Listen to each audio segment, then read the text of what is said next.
Halo, Assalamualaikum warahmatullahi wabarakatuh. Welcome back to my channel.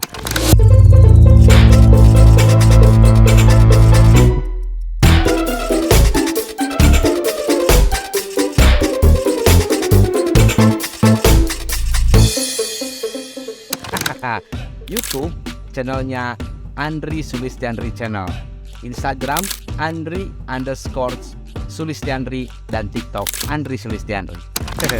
Konten kreator, arti, tugas, skill, dan kunci suksesnya. Nih, oke? Jadi begini teman-teman. Pernah nggak teman-teman ngelihat seseorang bikin video buat YouTube, atau seseorang itu ngirim foto di feed Instagram atau video di TikTok? Nah, mereka itu sebenarnya adalah konten kreator. Jadi gini, secara sederhana konten kreator itu bisa diartikan sebagai orang yang membuat konten. Nah, konten yang mereka buat kemudian disebarluaskan ke berbagai platform media. Ya, platform media sosial ya, kayak YouTube, Instagram, Facebook, atau enggak TikTok gitu ya. Nah, tapi sebenarnya ada yang lebih dari itu. Ya, sebenarnya mereka itu bukan sekedar pencipta konten semata, tapi mereka memiliki fungsi yang terbilang besar dalam dunia marketing sekarang ini. Lalu, konten kreator itu apa sih? Nah, terus gimana caranya menjadi salah satu konten kreator? Di sini kita akan menjelaskan. Jadi begini ya teman-teman. Konten kreator. Apa itu konten kreator? Konten kreator adalah seseorang yang bertanggung jawab untuk setiap informasi di media, terutama media digital, dan memiliki target audiens masing-masing. Menurut HubSpot, konten kreator adalah orang-orang yang membuat materi konten dengan menambahkan nilai edukasi dan hiburan. Materi ini juga biasanya disesuaikan dengan keinginan atau ketertarikan dari si orang konten kreator tersebut yang ada hubungannya dengan audiens.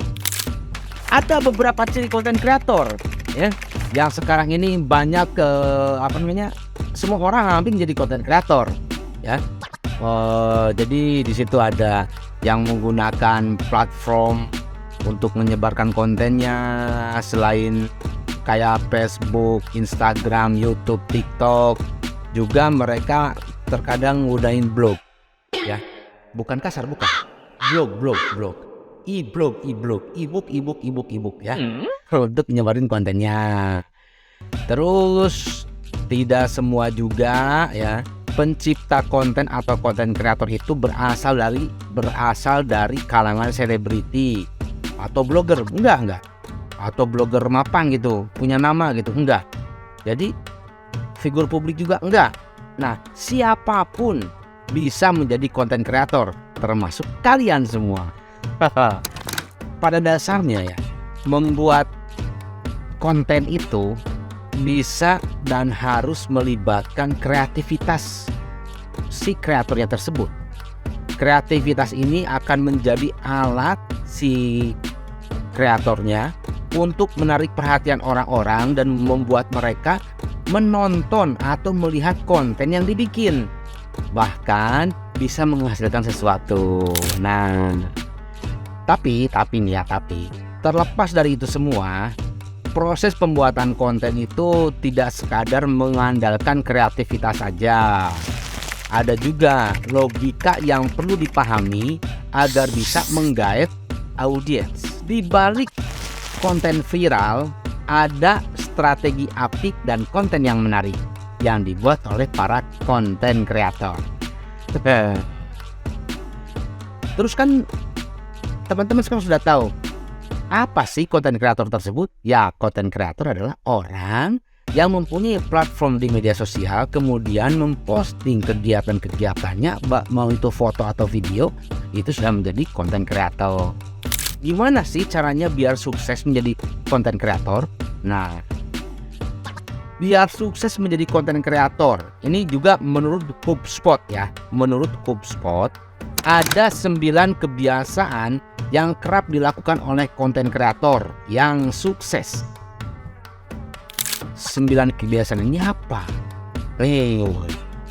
Yang pertama, rajin membaca. Seorang konten kreator harus tentu mempunyai bekal untuk membuat konten-kontennya. Salah satu bekal itu adalah dari membaca, terutama soal apa yang akan dikontenkan. Kalian harus rajin membaca biar tidak ada berita yang salah, yang nanti ujung-ujungnya menjadi berita hoax. Terus yang kedua adalah tuliskan semua idenya. Setiap ide yang ada ditulis. Menulis ini bukan berarti kalian harus menulis esai sebanyak 1.500 kata atau berapa lah ya setiap harinya. Ini bukan tentang inspirasi yang hadir dalam menulis, tetapi inspirasi yang bisa saja datang dari setiap tulisan yang dibuat. Seorang pencipta konten juga mesti mempelajari audiens dari industri tersebut, yang pada akhirnya audiens akan menilai konten yang kita buat.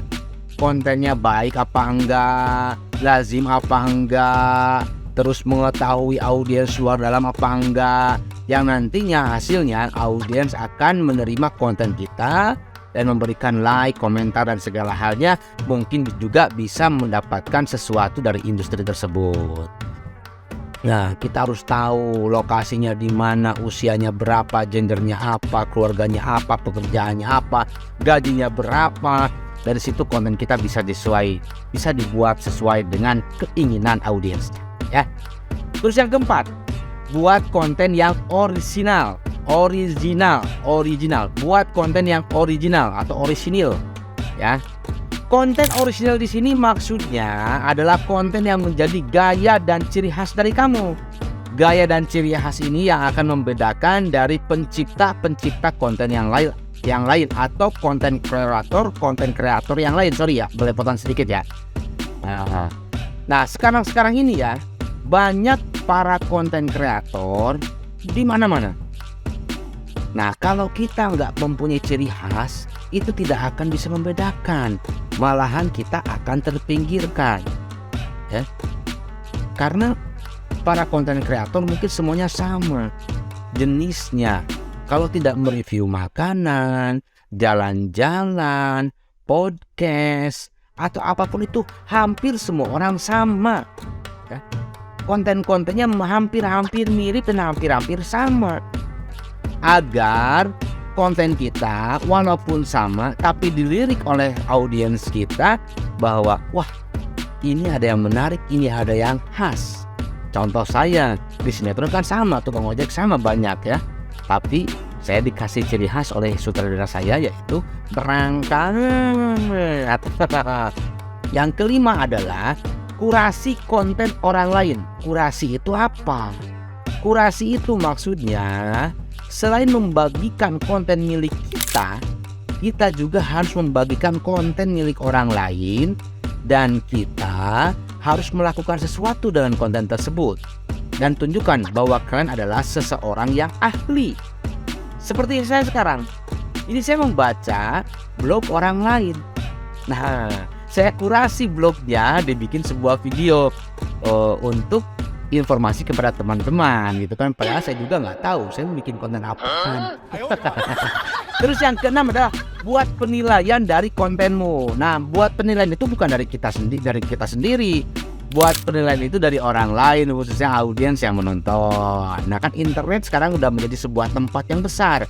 Saking besarnya, selain jadi tempat berkumpulnya para konten kreator, ia juga bisa menjadi tempat penilaian bagi konten kita.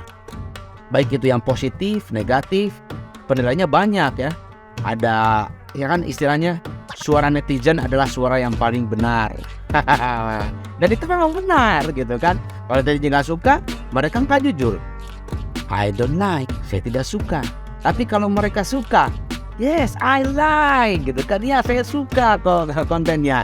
Begitulah, mereka itu jujur apa adanya, walaupun sakit-sakitnya kita harus terima karena itulah kejujuran mereka.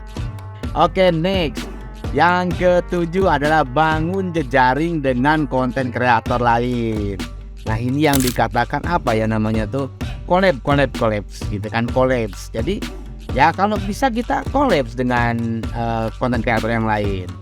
Biar apa? Biar saling mengisi. Misal dia punya khasnya apa, kita punya khasnya apa, kita saling mengisi dan saling menguntungkan satu sama lain. Dan kita juga bisa sambil belajar terhadap konten kreator yang lain. Jadi jangan sampai gara-gara kita konten kreator, kita jadi iri dengki dengan konten kreator yang lain. Jangan. Kita harus saling support ya. Itu. Karena apa? Dengan membangun jejaring, kalian akan memiliki tempat untuk berdiskusi soal seperti apa konten yang baik untuk kita sendiri. Ya, kita bisa saling share lah di situ. Selain itu juga kita akan memiliki banyak teman, ya. Terus bisa saling memahami, bisa saling menerima ide dari konten kreator yang lain. Terus yang ke-8, buat konten sebagai solusi. Ini saya juga ada sedikit bingung ya. Buat konten sebagai solusi. Ya mungkin kan begini. Terkadang seseorang konten kreator tersebut merasa bahwa dirinya adalah seorang ahli. Dalam beberapa kasus mereka hanya mengungkapkan sesuatu yang mereka tahu. Padahal pembuat konten yang sukses tidak seperti itu. Mereka akan menempatkan audiens di atas segalanya, serta membuat konten yang sifatnya berupa solusi. Hal itu biasanya akan membuat konten lebih banyak digemari. Contoh misalkan gini, cara memperbaiki jam tangan yang rusak. Nah kan itu konten solusi ya, yang konten sebagai solusi. Jadi ketika orang mempunyai jam tangan rusak itu mencari di YouTube atau mencari di TikTok atau di Instagram, gimana sih caranya memperbaiki jam yang rusak. Kemudian yang terakhir, yang ke-9 adalah merawat rasa ingin tahu. Nah, biasanya seorang pembuat konten harus memiliki rasa haus akan pengetahuan. Nah, ini akan membantu kita menciptakan konten-konten yang bervariasi dan tidak monoton. Untuk itu, selalu posisikan diri kita sebagai orang yang tidak tahu apa-apa. Karena dengan begitu, kita akan terus mencari tahu informasi-informasi yang ada. Tetapi kalau kita seolah-olah sudah mengerti dan sudah tahu, kita tidak akan mencarikan informasi dan akhirnya akan memberikan berita-berita atau konten-konten yang tidak baik. Maksudnya tidak baik di sini adalah tidak benar adanya atau mengarang-arang atau bagaimana. Terus jangan puas dengan kita merasa tidak tahu. Kita tidak akan puas dengan ilmu yang kita punya sekarang. Kita akan terus menggali ilmu yang kita dapat, ya. Oke, itu adalah 9 cara ya menurut si penulis blog ini, yang namanya siapa ya penulis blog ini? Tadi dulu saya cari dulu namanya ya. 9 cara menurut Abrar Firdiansyah. Ya, menurut Abrar Firdiansyah, blogger, ada 9 cara untuk menjadi konten kreator yang sukses. Gitu. Lanjutkan nih. Kalau boleh lanjut ya, kita lanjut ya. Lanjut part 2.